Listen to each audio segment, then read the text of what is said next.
glad you stopped by. Don't run away, not yet. I know, you might think, Mr. Wara, really? You're a math teacher? You're acting kind of weird. I know. It's just who I am. Give me a microphone and watch out. Just kidding. Hey, I hope you guys are doing well. Oh my goodness, we are cruising through chapter 2. We are getting near the end. We are on lesson 2.10. Oh my goodness. Wow. There's a lot of lessons in this chapter. A lot about introducing that idea of multiplication. When you think about it, how we regroup and multiplying using area models and all kinds of stuff. And we just finished a problem-solving lesson on a multi-step problem. Here the topic is we're going to multiply two-digit numbers with regrouping. So this sounds like maybe more of that standard algorithm, as we like to call it. Anyway. But our essential question is essential, so important that you understand that our purpose here for this lesson is how can you use regrouping to multiply a two-digit number by a one-digit number?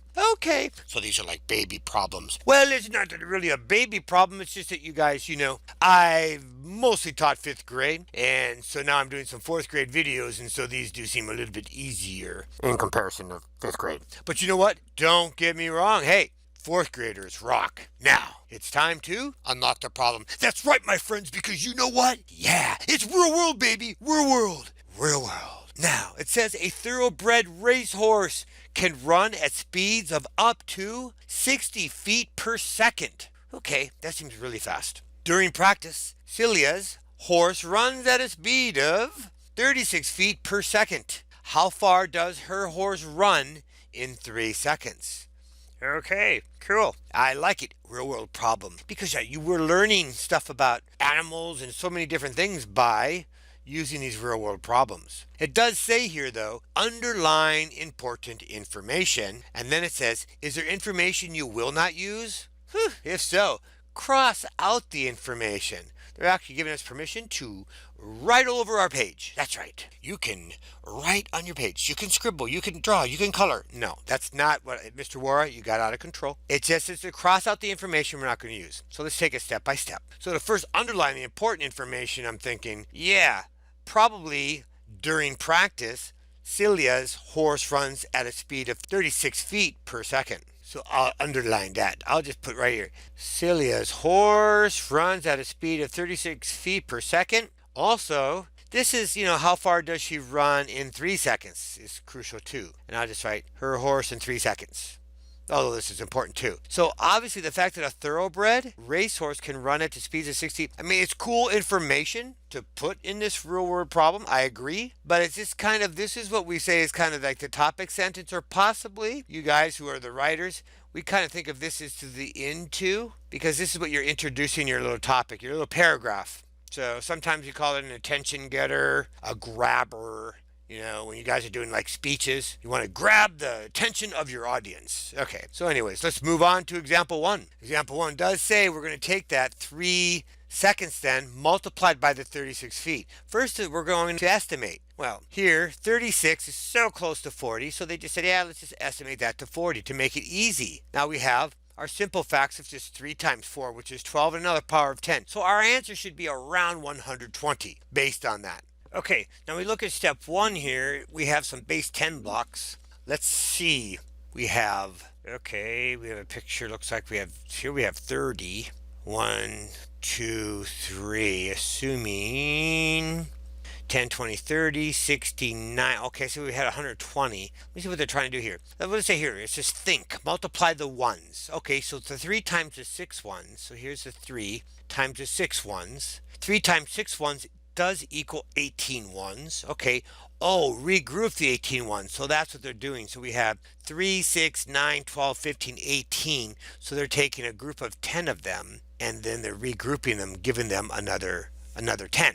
Got it. And we have our 3, 4, 5, 6, 7, 8 left over. And we record it. So if we were to do a 36 times 3, which is of course the same as 3 times 36, that was the number, but we were just multiplying the ones. Here's our 8. Carry that 1 over. Regroup the 18 ones as 1, 10, 8 ones. Okay, that makes sense. Now step 2 says multiply the 10s. 3 times 3 tens is equal to 9 tens. Add the regroup 10 that we had. Remember we had 1 that we already regrouped, and that's going to give us 10 tens. Oh, look what they're doing here. So they're showing you 3, 6, 9. So those 10 tens, right? As I follow the dotted line, whoo, yeah, oh, yeah. And that was really sloppy, Mr. Ware. Oh my goodness, and that's your arrow? Ooh, you need help. So that gives us our 100.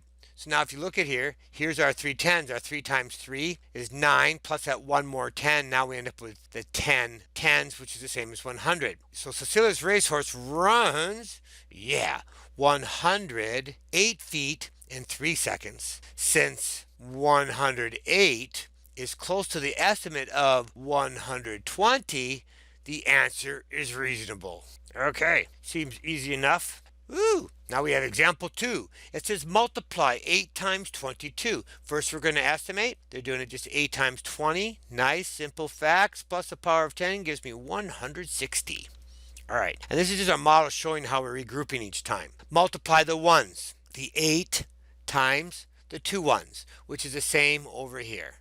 Okay? They have all these different ways they're showing you with the base 10 blocks. That gives us 16 ones. With that 16 ones, see, 2, 4, 6, 8, 10, 12, 14, 16, they're going to regroup one of those and bring it over here. Like you may have noticed, we have 2 tens, so this gives us our 20. And if you notice by our estimate, we estimated that we would have, here's our 160 right here, I believe. Yep. And then this is that one when we multiplied the ones we regrouped. I know that model is not as clear as it could be. But when we come over here to record, woo, another line, we get our ones that we multiplied 8 times 2, which is 16 ones. So we put our 6 ones down here and we turn that 10 ones into a 10. So it goes 1 10, 6 ones. Okay. Step 2. Okay. Oh my goodness, they're bringing all kinds of stuff in here. Now it says multiply the tens. Okay, we had 2 tens. Now we end up with 16 tens. Add the regrouped 10. So we had the 16 tens, and remember that one 10 that we regrouped from the previous, the 8 ones times 2 gave us 16 ones, so we made that extra 10. So now we have 17 tens. Okay, and they're showing you 17 tens, the same as 107 tens. Now, it says so 8 times 22 is equal to 176. Since 176 is close to the estimate of, and we had an estimate of 160, we'll say that it's very reasonable. Cool. I don't know, this seems pretty easy. What do you think? Try this. It says multiply 7 times $68. And first says estimate. It's close to 70, so I'm just going to rewrite that as 7 times $70, because that right there is really easy to multiply, which is 49 and a power of 10. So my estimate, I'm going to say, is 490. It should be close to that. Now here it says use partial products.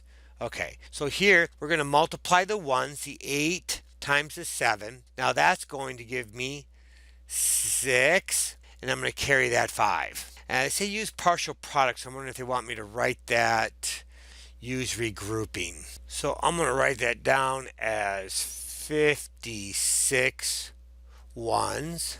And here, if I multiply the tens, that's going to be 420 because it's 42, but remember it's 42 tens, which is the same as 420, is the same as 421s. So if I put my 421s over here, this would be a partial product. I would end up with $476. Now, was that confusing? Probably. So probably the easiest way for me to show you if this was a little bit confusing is just that rather than us carrying the 5 up here and putting it up in the tens column, we decided just to call it 56 ones. Rather than doing any carryover or partial product, well, this would be 60 times 7. And 60 times 7 is 420. And now we're just adding all those ones. They want you to kind of see, I guess, the partial product here. The 68 times 7, and you guys already know this from the distributive property, is the same thing as 60 times 7 plus 8 times 7. And that's what we were doing. 420 plus 56, 476. I don't know. I hope that helped out a little bit. Here it says mathematical practice 7, identify relationships, look at the partial products and regrouping methods above. How are the partial products 420 and 56 related to 476? How are they related? We already know. They equal. When you add 420 plus 56 is equal to 476. That's how they're related. Okay? Alright. Woo! You're kidding. That's the end of another video? Oh my goodness. Woo! Man, oh man, oh man. That video just... Woo! It was like warp speed, my friends. Now, it's time to let you go. Thanks for coming by, you guys. Now, live long and prosper.